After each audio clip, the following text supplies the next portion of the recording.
on the expense of the government with the people they're taking care of, and some of them got hospital treatment, everything. The Filipinos in Israel are the same as any other citizen. They're part of us, and we treat them like our sisters and brothers, and this is what we're going to do. As you stand by Israel, Israel stands by you.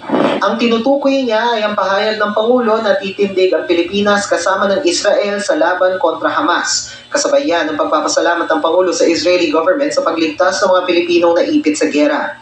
Tiniyak ng Israel na kontrolado na nito lahat ng kanilang teritoryo at ligtas sa mga narito. All the Filipinos that currently are in Israel are safe and sound. All control has been regained.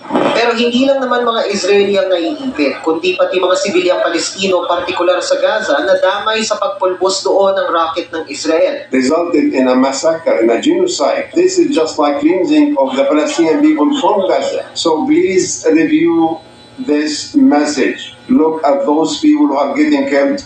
They are innocent people. So far, we don't know about that, the militants, but we know that there are more than 1,300 civilian innocents killed.